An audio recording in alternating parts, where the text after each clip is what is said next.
What's up guys, my name's Dychronic, your host here on this Destiny 2 video, and today we're going to be talking about the Destiny 2 reset for June 25th, 2019. So we're going to be showing you everything that has changed, the weekly updates, the new stuff that's coming out on June 25th, as well as all the Nightfalls, Crucible stuff, and everything that has reset.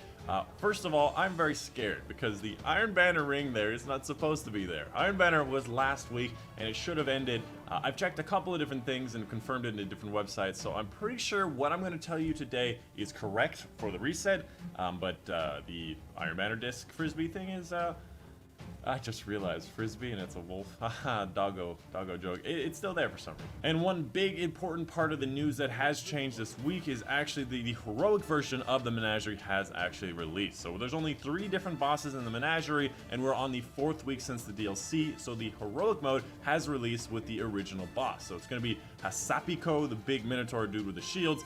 He's going to be the heroic version. So you have to go in with a full fire team of 6. It's not match made. There's a bunch of other modifiers and stuff that are going to be added to it. I'll talk a little bit about that when I get to that. Anyways, moving on to the regular weekly reset, we got the Nightfalls, Warden of Nothing, big servitor dude at the end of the Prison of Elders. He drops the 2-burst hand cannon called the Warden's Law.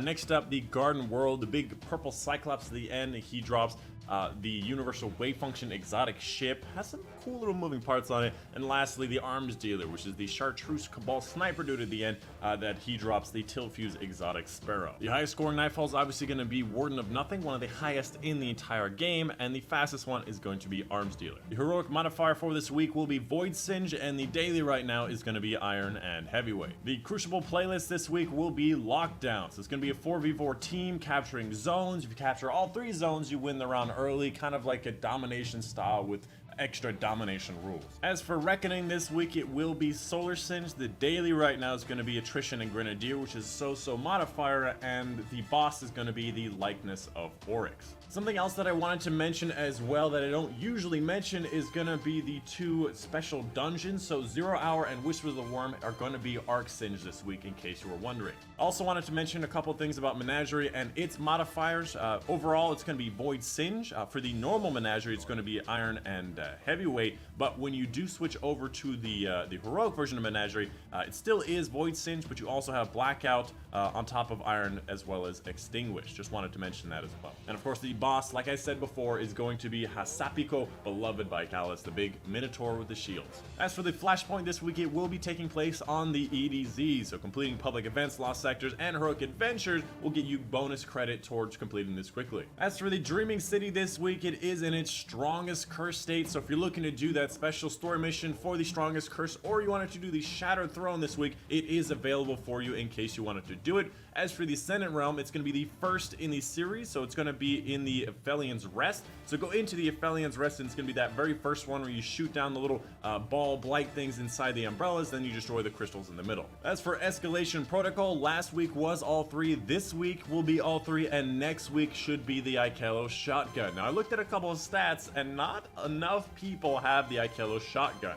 So if you don't have it next week, please go get it. It's actually very easy with your power advantage. You just have to do levels 6 and 7 over and over again, and you should get tons of chances of getting it to drop, and it is hella worth it.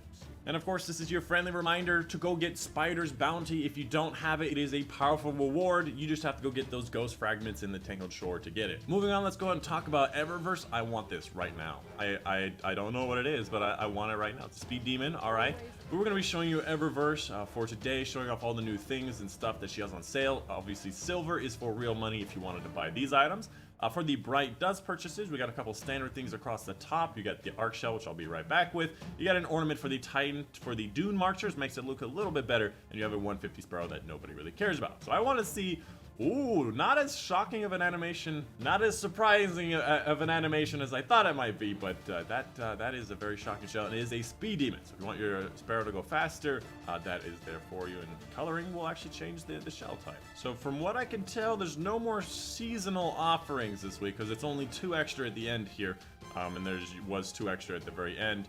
I believe the hat at one point, some hat was a new thing, but I don't remember, something or another, but I just wanted to check through that in case there's something new. Moving on to the Bright Dust purchases, I immediately want to buy this right now because I've been looking for that ghost projection for quite a while. But the Bright Dust purchases, we have a couple of interesting items, including the Stylish Fit, which is a version of sit down, which I didn't even know existed, but it kind of just looks like another sit down, but not as good in my opinion. But it's there for you. You got your guiding light. Ooh, I didn't realize this was a guiding light, but you got a guiding light, which means you get 10% more XP from literally everything in this little, it looks like a charcoal slash Bomberman bomb or something. If you want this, it is there for you in case you wanted to buy it for a lot of silver dust. You've got the arm for the warlock here. You got the, what is this? For the Izanagi's Burden. I want to see what this looks like. I've never even seen an Izanagi's Burden ornament before, so this is a new ornament for a weapon that doesn't have any.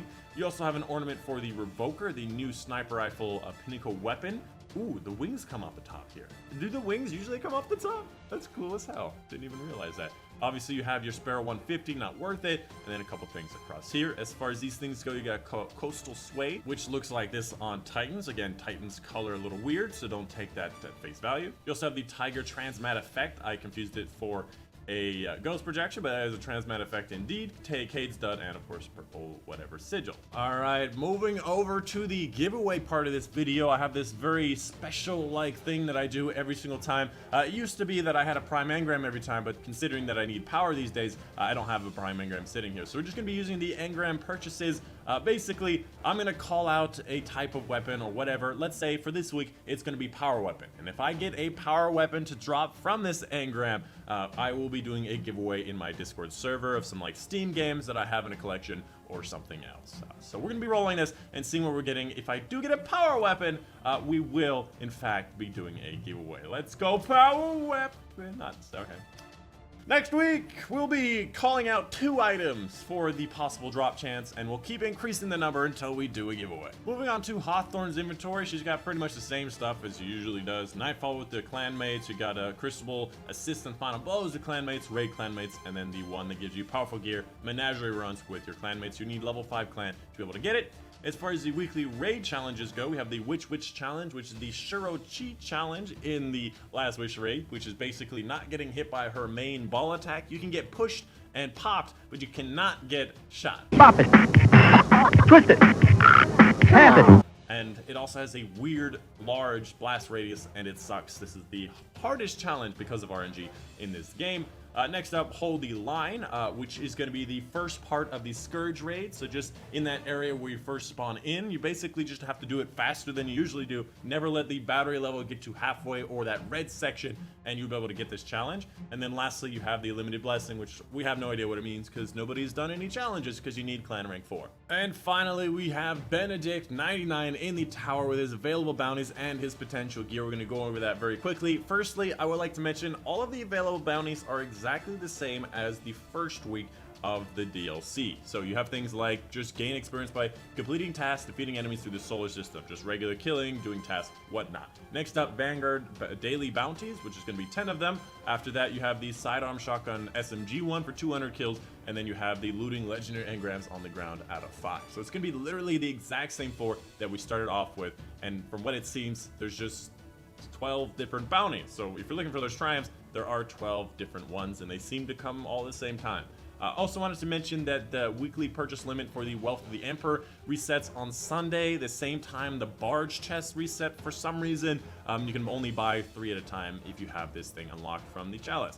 As far as the gear goes, I'm going to go across the gear in case you're interested. In the red section, you can see where to get it. And then lastly, the weapon. Swords, they all suck. The swords need another buff on top of the buff that they already got. But anyways, that is pretty much the end of the video. Hope you guys did enjoy. Let me know in the comments down below if I missed something. I probably did. I usually miss something, just like one thing. But anyways, that's it. That's the end of the video. I've been your host, Dychronic, and I will see you guys on the next one. Bye-bye.